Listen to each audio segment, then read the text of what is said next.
اگر یہی آپ کے لیے تھے کہ نہیں صاحب واو جوڑنے کے لیے آتا ہے، تو چلیے اگر آپ یہی مانتے ہیں اور اسی پر قائم ہیں تو پھر میں قرآن کی چند آیتیں پڑھتا ہوں، وہاں بھی واو آئیں گا اور آپ جوڑتے جائیے.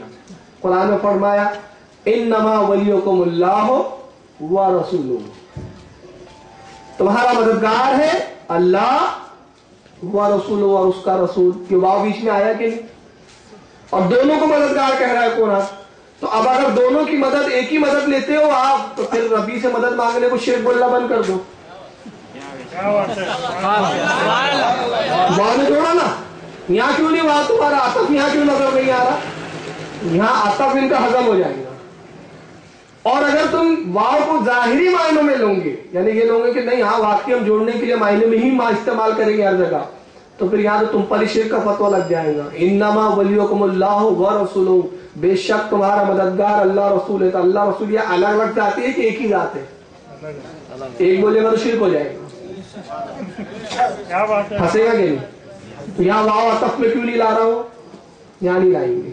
اسی طرح قرآن میں ایک جگہ فرماتا ہے واقیموا الصلاۃ وآتوا الزکوٰۃ، قائم کرو نماز اور دو زکات. بیچ میں واو آیا کہ نہیں آیا؟ اب جوڑو اس کو بھی، بولنا ایک نماز پڑھ لو اور زکات نہیں دوں گا، ایک ہی ہے. واو آیا نا بیچ میں؟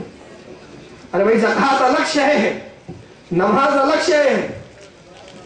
قرآن میں اللہ فرماتا ہے استعینوا بالصبر والصلاۃ، مدد چاہو نماز سے اور صبر. اور نماز ایک ہی ہے کہ الگ الگ ہے؟ بیچ میں واو آیا نا، یہاں بھی عطف ملا کر جوڑو اس کو. بولو اب گھر میں کوئی نماز ہی نہ پڑھے صبر کرے، کیوں نماز کیوں نہیں پڑھتے؟ اللہ نے کہا صبر اور نماز سے مدد چاہو، تو میں نماز نہ پڑھنے کا صبر کر کے بیٹھا ہوں. یہ صبر کیا ہے کہ نماز ہی نہیں پڑھنا، صبر کر کے بیٹھا ہوں میں تو. اور دیکھو ایک ہی چیز ہے دونوں. کیوں؟ پھر یہ گرامر سنا دینا، واو عطف کے لیے آتا ہے، عطف تفسیری ہے، یہ سنا دینا. اب دیکھیے کتنے واو آئے ہیں اور ہر واو الگ ذاتوں کو الگ الگ کرتے جا رہے ہیں. قرآن سے مثالیں دے رہا ہوں. قرآن فرماتا ہے سورہ بقرہ میں انعم اللہ علیہم من نبیین والصدیقین والشہداء والصالحین. یہ واو الگ الگ کر رہا ہے کہ ملاتے جا رہا ہے؟ اللہ کا انعام نازل ہوا نبیوں پر، صالحین صدیقین پر، شہداء پر اور صالحین پر. تو صالحین اور نبی ایک ہی ہے کیا؟ شہداء اور نبی ایک ہی ہے کیا؟ صدیقین اور نبی ایک ہی ہے کیا؟ سب الگ الگ جاتے ہیں. تو واو کبھی بھی اکثر عموماً جو آتا ہے وہ جدا کرنے کے لیے آتا ہے. یہاں دو کلام ہو رہے ہیں، یہاں نور آنے کی بات کی جا رہی ہے اور روشن کتاب نازل کرنے کی بات کی جا رہی ہے. تو یہاں الگ الگ دونوں کلام کی گفتگو الگ ہے، مگر بڑے دور کی کوری لائے پٹھولی. اللہ واو عطف ہے اس لیے وہ جوڑ دو. اب اس کے بعد کیا کہتے ہیں؟ اب آگے ذرا سنیے ان کی. کہتے ہیں کہ نور اور کتاب مبین دونوں سے مراد ایک ہی چیز قرآن عظیم ہے. اچھا پھر آگے سنیے،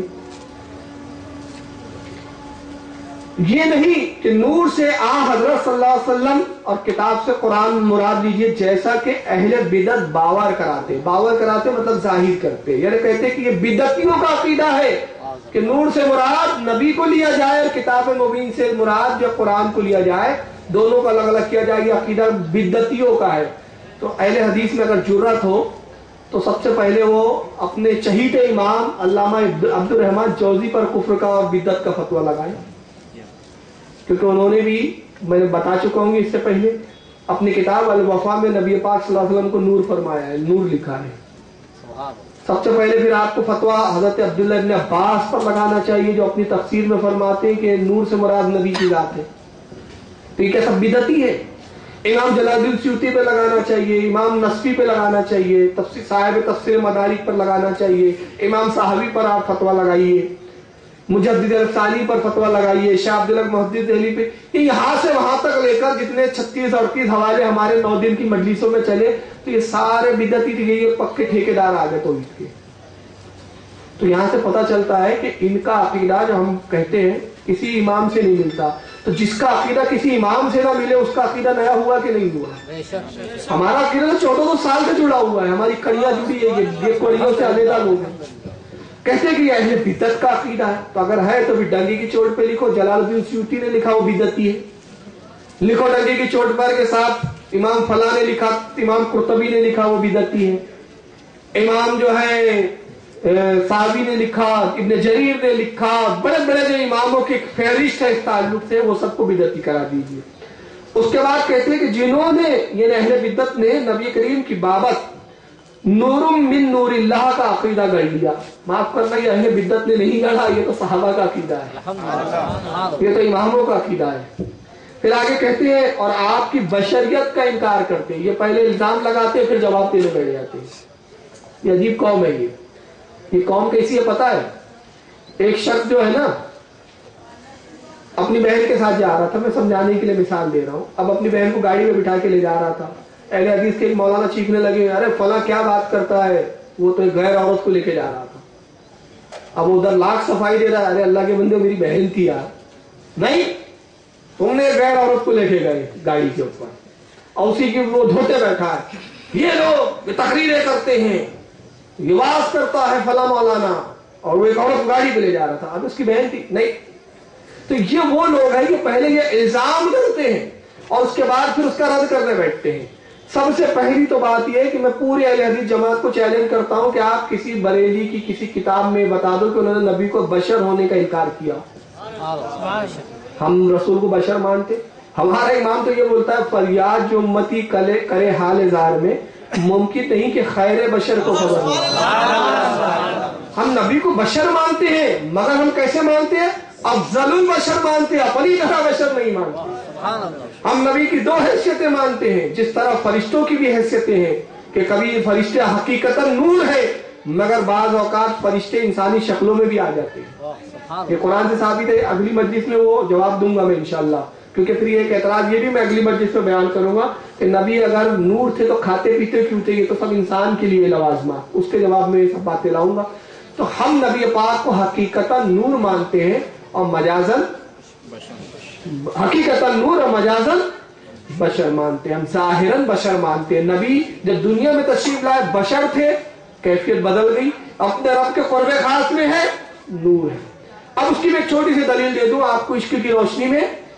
اللہ کے نبی معراج پر تشریف لے گئے، اس کی دلیل میں مسلم شریف کی حدیث ہے کہ اللہ کے نبی فرماتے میں نے اپنے رب کو دیکھا، اور کہاں پہ رب کو دیکھا؟ لامکہ میں دیکھا، اور لامکہ سے پہلی کون سی جگہ ہے؟ سدرۃ المنتہا، جہاں جبریل بھی ٹھہر جاتا ہے۔ تو جہاں نور ہے ظاہراً نور، کیونکہ جبریل ظاہراً نور ہے، نبی حقیقتاً نور ہے، جبریل نبی کے نور کا جز ہے، حصہ ہے، جز جہاں رک جاتا ہے وہاں سے ابتدائے نور نبی کی ابتدا ہوتی ہے۔ ایک چیز، اچھا وہاں کوئی کسی کی رسائی ہے انسان کی؟ نہیں ہے، فرشتوں کی نہیں ہے۔ جب وہاں انسان کی رسائی کی نہیں ہے تو پھر ماننا پڑے گا کہ نبی اپنے رب کے قرب خاص میں گئے، تو بشر کی مجال ہی نہیں کہ رب کے قرب خاص میں گئے۔ تو اب حقیقت کون سی تھی؟ نبی کا نور، نبی نور تھے اس وقت۔ تو مطلب یہ کہ ہم دو حیثیتیں مانتے ہیں، ہم نے بشر کا انکار نہیں کیا، لیکن یہ کیا کرتے ہیں؟ یہ بریلیوں پر، اہل سنت والجماعت پر یہ الزام کرتے ہیں کہ بریلوی حضرات نبی کو بشر نہیں مانتے۔ اب ہم بشر مانتے لیکن اپنی طرح نہیں مانتے۔ پھر آگے کہتے ہیں اسی طرح اس خانہ ساز عقیدے کے اس بات کے لیے ایک حدیث بھی بیان کرتے ہیں۔ خانہ ساز کہتے ہیں اپنے ہی گھر میں کوئی عقیدہ گڑھ لیا جائے، کہتے ہیں کہ بریلیوں نے اپنی گھر میں اپنے کھانے میں بیٹھ کر، اپنے گھر میں بیٹھ کر یہ عقیدہ گڑھ لیا، اور عقیدہ گڑھنے کے لیے ایک حدیث گڑھ لی، تو حدیث بھی گڑھ، یہ بھی دیکھیے الزام پہ الزام سنتے چلے۔ ایک حدیث بیان کرتے ہیں اور وہ یہ کہ اللہ تعالیٰ نے سب سے پہلے نبی کا نور پیدا کیا۔